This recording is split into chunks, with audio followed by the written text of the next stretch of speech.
That's a track by Ghanaian singer called Atakak, and that track is called Da Nyinya. And it comes off one of my favourite blogs, which is called Awesome Tapes from Africa. If you're not familiar with it, it basically just does just that. There's a guy in Brooklyn called Brian Shimkovitz who's travelled pretty extensively in Africa and picked up a bunch of cassette tapes along the way, and it's still sort of the dominant medium in Africa, and he posts them in their entirety on his blog. And I guess does so in a way that is pretty uncharacteristically unpretentious for world music. The description for that one says, quote unquote, "By popular demand, here it is. These are mostly love songs, by the way, as if you couldn't tell." I had a chat with Brian Shimkovitz recently and asked him just how he got started collecting African music. Well, I've always been a big music guy.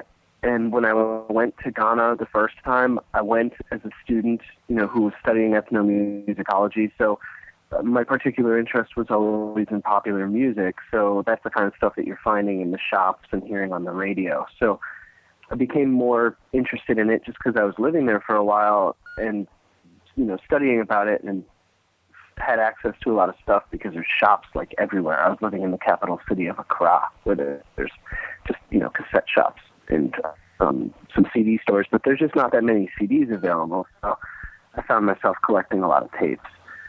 How long ago was that? That was 2002. Yeah. And I was still in university. Is that still the case in Africa, that tape is just the dominant medium even now? I think not everywhere per se, but yeah, you can still get a lot of tapes everywhere because, they're easier to produce for a lot of folks, and they're easier to play since people have the machines everywhere, like in their cars and stuff. But, there's more and more MP3s and CDs for sure now. And have you made more trips back since then to collect more music? Well, I haven't been back in a few years now, but I was back after that first trip. I was back again a few years later, and I stayed for 1 year. So, when you stay somewhere that long, like, you just end up accumulating a lot of stuff, which is why when I came back to the States, I decided to start the blog. It wasn't really like a plan. I'm just sort of a collector, But, yeah, like, now people just send me stuff, which is super, like, exciting because it's from places that I would never end up going to necessarily. I get emails from time to time from people who are fans of the blog who just want to contribute something. And do you find that the music that you post spans the whole continent equally, or do some parts of Africa make more music or make better music, for instance? Oh, I have a lot of stuff from West Africa because that's where I've been. And then, like, I managed to get stuff from North Africa because I hang out in Paris from time to time, and you can find a lot of cassettes from there. And then I have things from scattered other areas just because of friends who visited there or stuff that I send. And I like to think it's pretty balanced, but I think that there's definitely, like, entire areas that I have not even had a chance to hear music from. One of the things I find that I think I find with African music that it's like the more I learn, the more I realize I need to learn. It's just exactly. It's such a I vast agree with topic. that. But one of the real problems I find is that so many of even getting familiar with the genres of music involved, and oftentimes the genres are very, very interlinked with with racial groups that will be spread out across all kinds of different borders and countries and so on. So it's a tough cookie, African music. Yeah, because I like to think that the blog is a way for people to have a window and sort of easy access to check it out. People who don't know anything about African music can feel like it's a sort of, unassuming and what's the word? I guess it's just not really a difficult thing to wrap your head around when it's presented in a simple manner like this. Yeah. But the more you find out, like you said, the more you realize you don't know anything. And so I think that, for me, like, I definitely am not an expert in this stuff. I like it a lot, and I think my enthusiasm shows on the website. But really, it's most exciting to me when I can post something that I know absolutely nothing about, and then the people can comment, and by the end of 10 or 20 comments after maybe a few days, there's a whole picture that opens up about what this recording is and where it comes from and what the songs are called. And that's what's really cool about the internet, I guess, this whole idea of crowdsourcing. Yeah, I mean, do you feel that the internet has been useful in getting quote-unquote world music to the ears of more people? Yeah, I mean, and that's a good point. Clearly people are, more adventurous, and the reason why people are more adventurous is because they have access to so much, and so they take for granted that, they already have all the recordings from their hometown or from their, the genres that they're most comfortable with. So you have indie rock guys exploring the music of Turkey, and you have techno guys exploring the music of Africa, and you have heavy metal guys exploring the music of wherever, Japan, Norway. It depends on where they're from, but I think that the internet absolutely has aided in both, sort of the visibility of more obscure music from places that we're not from, but also in the general growth and creativity. It seems to me that the sort of direction that Animal Collective has taken in recent years owes more to Africa than it does to absolutely anywhere else. Yeah, I think that Animal Collective is a really good example of that. They make music that sounds like nothing else, but they also are clearly attempting to incorporate a lot of other things. And they're, if you read interviews with them, they're gathering inspiration from a lot of different places. Do you find that 5 years is an incredibly long time to keep a blog going? Do you find at times that you just go, I can't be bothered anymore, like I'm just putting out all this great music and, or do you... Heck no. Yeah. It's my fun thing to do when I'm not at work and stuff. And now, with the DJing, it just kind of encourages me to keep doing it. And so you DJ off cassettes, right? Yeah. And MP3s of cassettes. Okay. How does that work? I mean, do you have to bring along like a couple of Walkmans or something, or? No, I usually have wherever I'm DJing, they're usually cool enough to bring it along for me.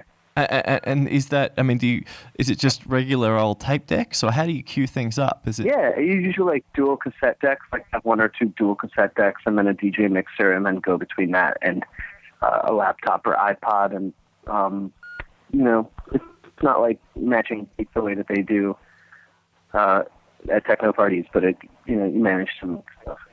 And do you DJ quite regularly? Yeah, I've been doing a lot of it lately. Yeah, right. And so around New York and Europe a lot for the most part. So I asked you to send me a couple of tracks that we might talk about. Mm-hmm. The one I'd like to talk about first, because I loved it so much, is Penny Penny. So, I love Penny Penny. I'm this guy is so fascinating to me. I mean, he was a massive star in the 90s in South Africa. Everybody still remembers him. And he makes this sort of, it almost sounds like house music, but it's their own sort of Shangaan music, which has developed into a very fast kind of techno that's become popular in clubs outside of South Africa recently. That's really interesting, because I'd always been confused, always in the last sort of couple of months since you posted Penny Penny, I'd been confused in that it had that Shangaan name, because there was that compilation that I think came out last year of Shangaan Electro, and it's, very, very fast. And this is probably like 110 BPM, sort of, it's like slow house, whereas that stuff is... Yeah, no, it's totally related. This is the roots of Shangaan as you heard it. It's from the same region at the border of Mozambique, and And getting back to what we were saying before about genres and ethnic groups, the Shangaan people are an ethnic group, right? Yeah, they're called Shangaan or Songa, and they're I don't know a whole lot about them, but they've had this kind of music for ages, and so it's just been developing over time, and obviously Penny Penny is influenced by the things that were happening around him at the time, and there's definitely a bit of Michael Jackson in there or something. But man, when I play that at parties, people go nuts.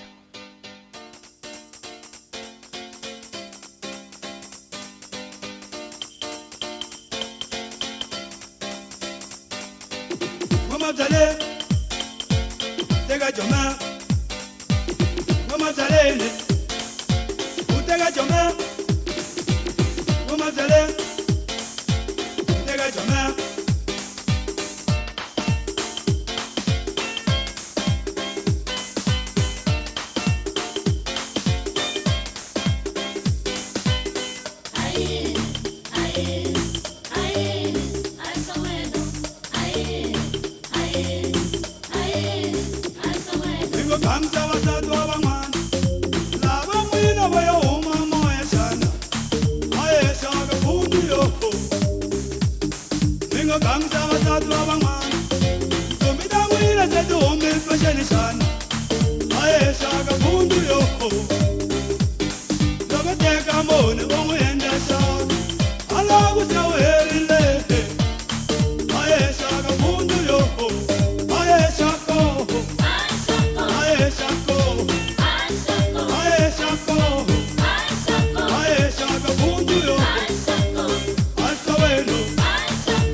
One of the things I love about that record is that it's basically the same sounds on every song, just kind of arranged differently.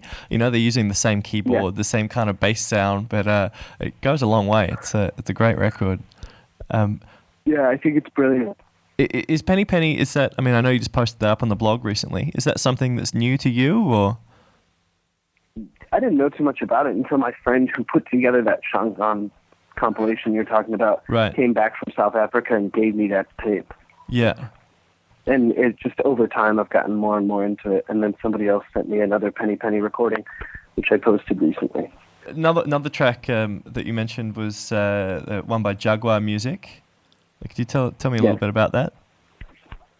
Yeah, these guys are from Tanzania, and they make this kind of synthesizer, laid-back pop music, which, you know, seems to be something that's traveling outside of there, because I noticed that these guys are playing at some festivals in Europe this summer, so I'm hoping I get a chance to see them, because I don't really know a whole lot about what's going on there, but I read a little bit on the internet about it. It seems to be a popular sort of sub-style of what's happening in Dar es Salaam, you know, just accessible pop music. Wangu Jennifer, huyo ni wangu mimi.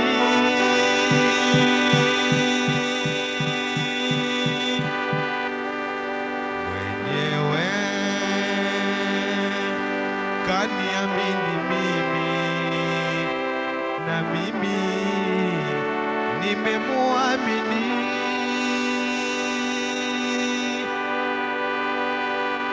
Wacheni wangu Jennifer, huyo ni wangu mimi.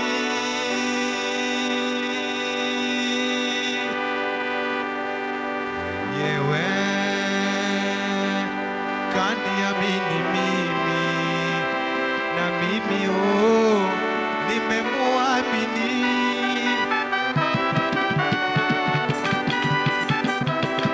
Boy, na kuamini rubani wangu, mwenyewe nimemchagua Jennifer awe pambo la nyumba yangu Jennifer. Kwa hiyo akija fitina Jennifer, mimi naona uchungu Jennifer. Mwenyewe nimemchagua Jennifer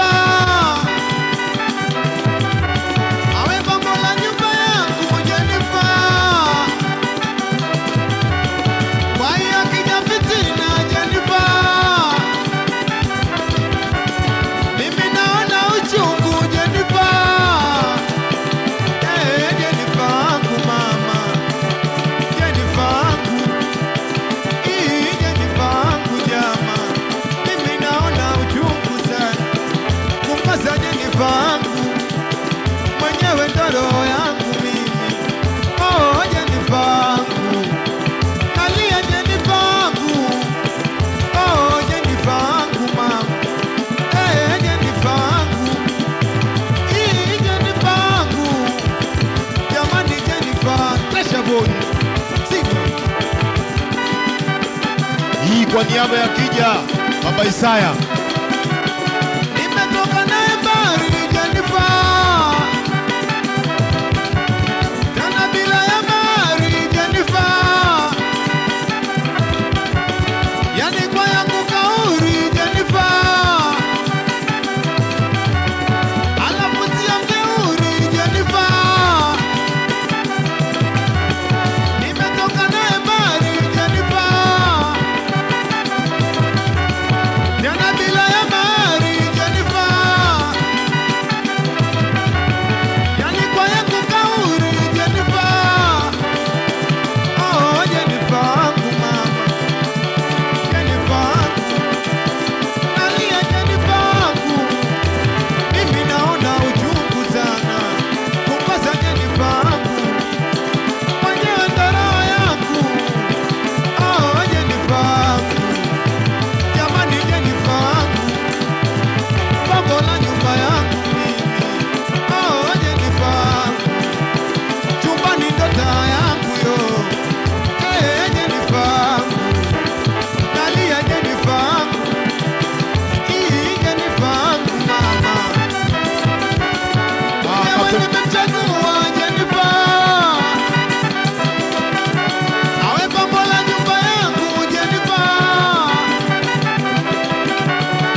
Natasha, mtoto wa daa, lete raha.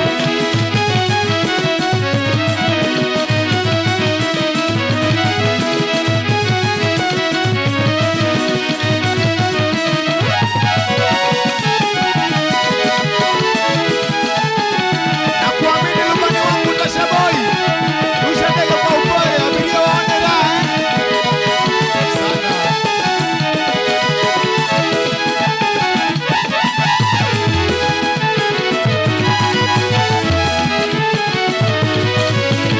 Hii ni kwa mara ya 4.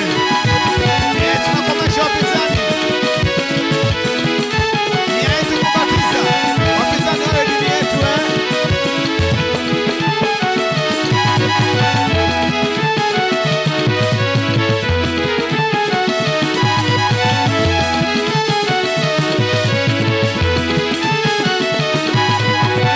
Acha kubanga. Wananyamara kwa sindano. Mkude dongo.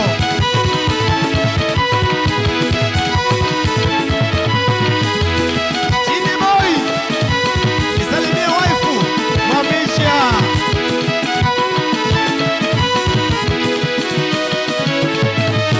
Mandanje. Hii ni jangwa letu na yule ni mwalabu wetu Jolijo. Baba yake Anita.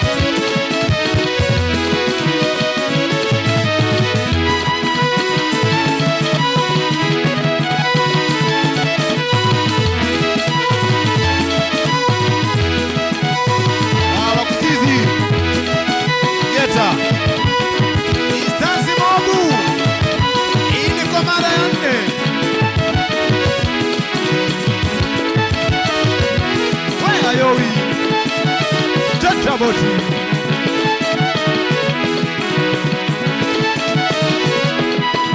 Sima siko sani magoa au maya jiji.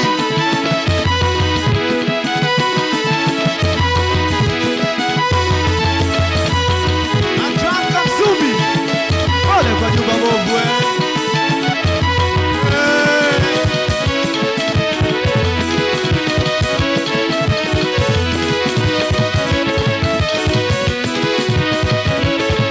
Director Gola. Bendy Master.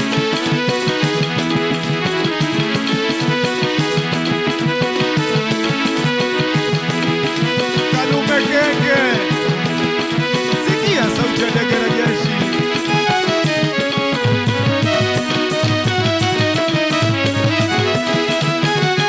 Chifu wa Miora, promota. Siasa. Kusema na bongozi mpaka mwisho wa jagwa. Sikia.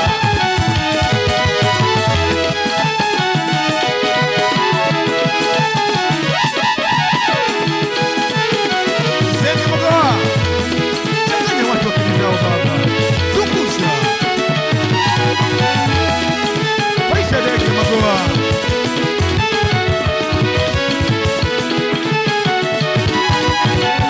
Doto moto mzee wa tai. Mamongo manja. Wama tarino. Ipi waifu. Nakija. Nasalimiwa na semeni mjeshi.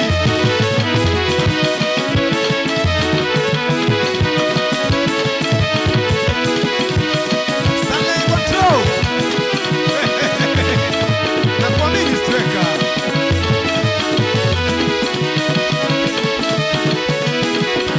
Wisha la bazungu.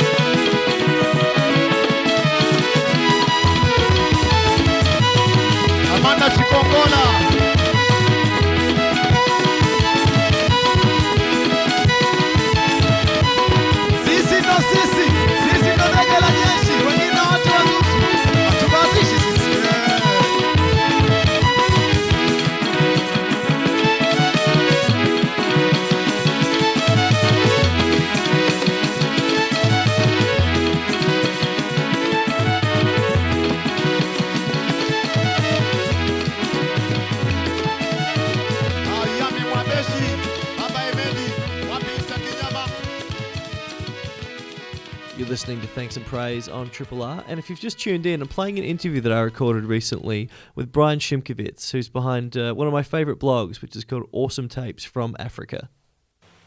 Yeah, this stuff is from like maybe 5 or 8 years ago, so it's not that new, but I think that this music is still relevant over there. Okay. And this track by Abi Nana Diop, I mean, I don't know how to begin saying that stuff. This woman from Dakar. I'm just in love with her. Like, it's such a weird record. Like, it's like Mbala, but which is a really popular style in Dakar, but like, you know, it's just general pop music that everybody listens to with these heavy drums, but it's got like a drum and bass thing to it, and it's got these samples of horses, and her singing is just insane. I really like that record.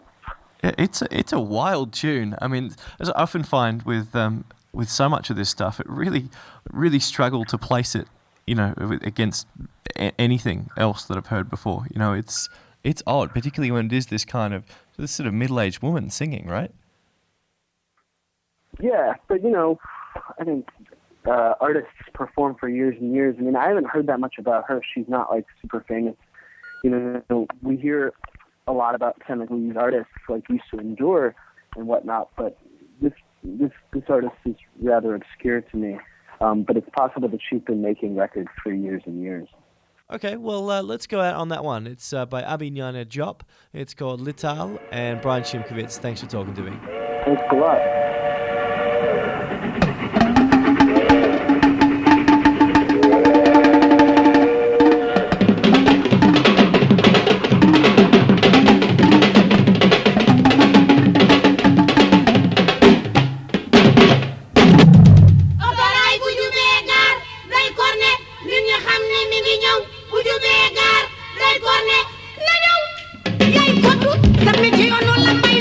Foofu ci route bi jëm Daga kenn du ko barax sa moo ne dees na ko barax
Certainly is some abstract music there out of Senegal, Abidjan Diop with a track called Lital. And if you want to see just kind of how weird it is that it came from her, you should check this out. Brian Shimkovitz, who introduced that piece, his blog, Awesome Tapes from Africa. I don't know if it's superfluous to read out a URL in the age of ubiquitous search, but it's awesometapesfromafrica.blogspot.com, and you can download all kinds of incredible full cassette tapes of African music from there, including that one by Abidjan Diop, and it's worth checking out just to have a look at the portrait of her on the cover alone.